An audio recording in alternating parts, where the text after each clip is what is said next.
Hi everyone, it's Beth Ann Locke, and I just wanted to give a little overview about the recency, frequency, and monetary report I had been talking about. And so I'm going to assume that you do not have a combined report in your database and that you're going to have to do it yourself and export it into different places. So let's pretend you need to run a frequency report.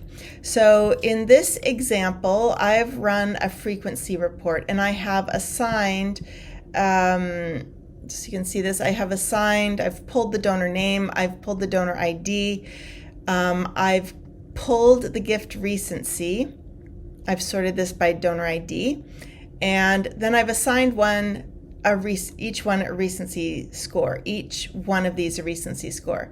So in my example, and you can use whatever you want, I noted that anybody that given a gift in the last 9 months. So I want just not a year, but who's given more recently than that. I would assign them a 3. You could do it in 12 months, but I think it needs to be at least a year or less. I also, in fact, we could put this 12 months if it's easier to understand, but sometimes what I'll put is coincides with your, budgeting year, your fiscal year. Who gave in the last 24 months and who gave more than 2 years ago. So I've received all this information, I've exported it into a spreadsheet where I happen to have sorted it by donor ID.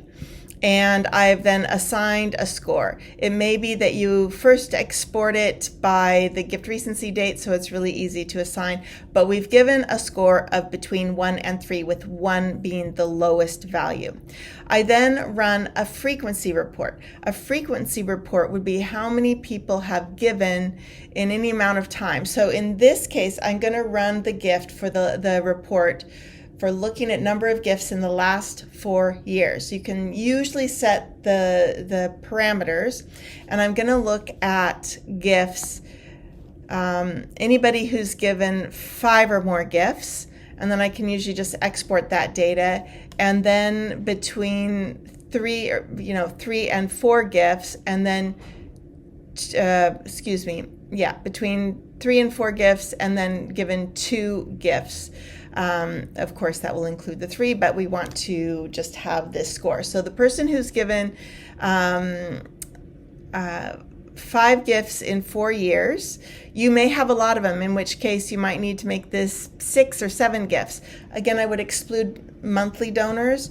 You should be excluding monthly donors in your recency report too. And I would also exclude, for the most part, any ticket holders, anything transactional. If they've done a fund a need, great, do that, but you can include that because it's a 100% gift. But purchases of tickets, I would not necessarily put in as frequency. Or if you do, you need to increase the number that you use as your top score. So I got these numbers, and then I assigned a score to each of them. And then I ran a monetary report. Now again, the people who've given the most, we usually know the best, but you're still going to run this. In this case, the example I used, anybody who's given a cumulative 3 times our $10,000 major gift level within the last 24 months. Could also include paying off a pledge. So you might pull your pledge gift amounts in as well. Again, you're not going to pull in event amounts unless it's 100% of a donation. So, raise the paddle or fund a need, some people call it. I would not be including any monthly donors, but if you do have monthly donors that are hitting that major gift threshold, you need to pull them in by hand.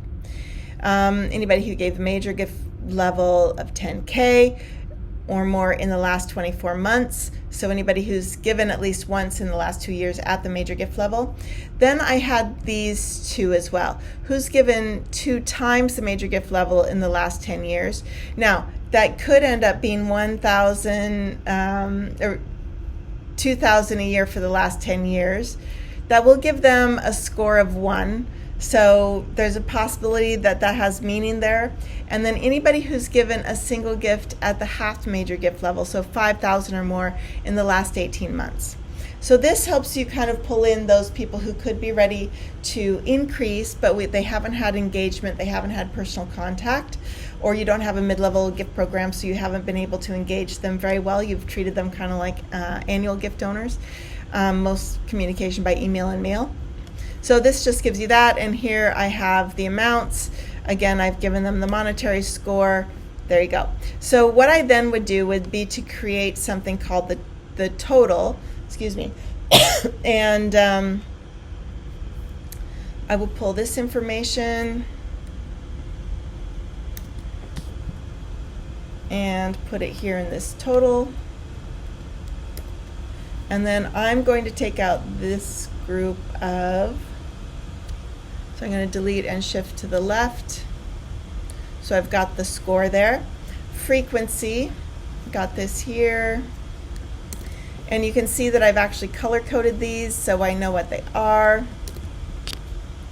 I'm going to pull out this number of gifts, the number of gifts here. So I just have that score left. Oh, heck.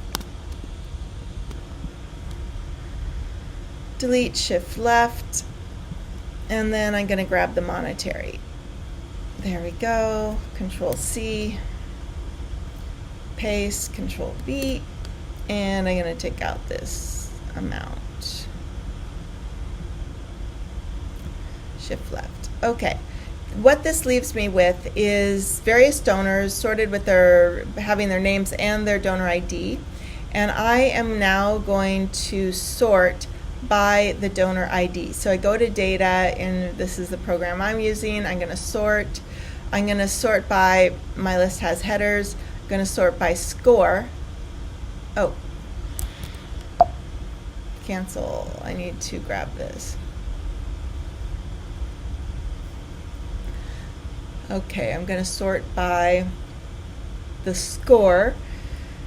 And then by the, I'm going to add another one that has then by the ID number. No, I want to sort by the ID number because I'm going to sort all the donor number 1 versus donor number 2, and then I'm going to sort by the score. Let me do the largest to smallest. There we go. So here we go. Now I'm just going to make this a little bigger so that you can see it. So here I've got donor A. The donor A is a total score of 5. So I'm just going to make a square around this, go back here so I can see where it is, and I'm going to make this all in the middle because it makes me happier, and make this bold. Okay, there. I've got donor B here. I'm going to put a box around donor B, and donor B comes up to 7. I've got donor C. Donor C comes up to 5. Put the box around number 5. I've got donor D. Donor D only had 2 data points, so they're going to be a 3. Donor E, 3 data points. Box, they're going to be 6. And I can just run through all this. Donor F. Box, donor 6. Donor G, 7. 7. Donor H only had 2 data points and is at 2, so not very likely. Oops. Donor I, 8. Donor J, 3 data points. That's a 4. Donor K has 1 data point, and that's 3. 4. 1 data, 2 data points.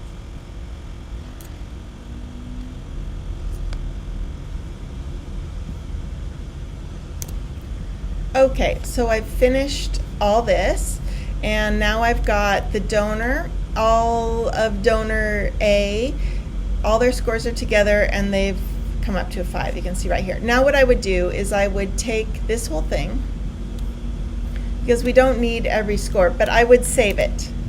Just so you know, I would save it. So then I would paste into here, take out this line here. Now I previously added what I think should be how you might set the priority. So in this case, what I'm going to suggest is we're going to sort the donors 9, 8, 7, 6.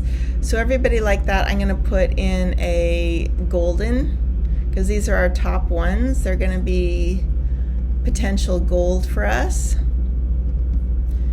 And I'm personally suggesting you go down to 6 because you're probably going to know all of your 9s right now. So that's all our 6, 7, 8s. And then we've got the second group is going to be 5, 4, 3. So 5, I'm going to put that as just a straight up 5, 4, 3, 4, 3, all these guys. And then we've got a single 2, and I'm just going to put that one in light gray. So now we can think about who to be in touch with. We're going to start with all of our golden ones. Those are people we probably should already know pretty well. They're giving a major gift. They're giving it maybe pretty frequently, or they're giving high gifts, pretty often. So we're going to go and if you know the donor, my suggestion is you should be doing some either donor stewardship or donor appreciation. That's the number one way to enter into conversations. So on these donors, if some of them are older donors or they've been giving to projects, you might give them an update on the project, even if the project is already completed. Okay, we're putting the donor next to the transformation that they've made. That's the most important thing we do. You could also have a board member call and thank them for their steadfast support if they've been giving for a long time. Just think creatively. To me, you should be able to pull up any donor name, type in the name Smith, pick out a donor, and think of something positive that you can say to them if you met them on the street.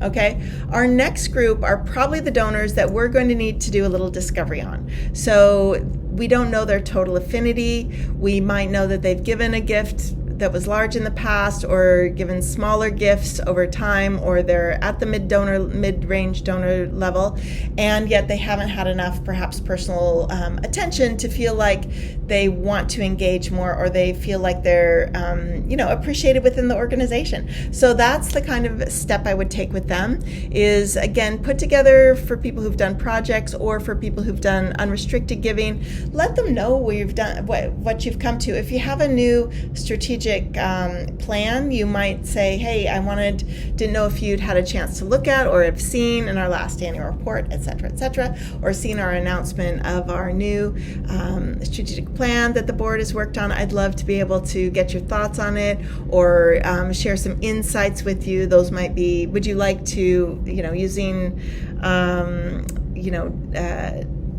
language that would encourage them, would you be interested in learning more about our strategic plan and how it's helping us go from A to B? Or would you have time for me to have a quick meeting or phone call with you to take a look at our strategic plan and see how it gets to us for the A or B? If you're going to do a meeting that is on the phone or on Zoom, you need to send it beforehand so they have time to absorb it. A lot of people do not like trying to fiddle with something on a screen while doing a Zoom with you. Many people are not that adept, so just a suggestion there. And then the people who are in the 1 and 2, those are your back burners. I would work to make sure you're working well with your goldens and are finding time, that is setting aside actual time, half a day, to start calling, setting connection, trying to set meetings with your yellow donors. That is how you're going to use these 3 reports into one. It is going to take you a little time.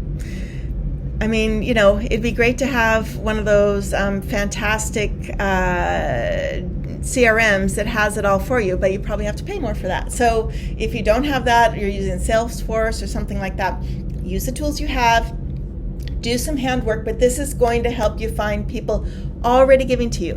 Remember that people who are already giving to you, it's easier to ask them for a larger gift, a new gift, than it is to get someone with a lot of money to get interested in you at all. Because affinity eats capacity for breakfast. So they may have a high wealth score on whatever you're running, but they don't know a thing about you. If they encountered you 10 years ago, if they went once to a gala, how are you going to re-engage them? So just think about that, and email me if you have any questions, Beth at Beth Ann Locke, and I'll be talking to you later. Bye-bye.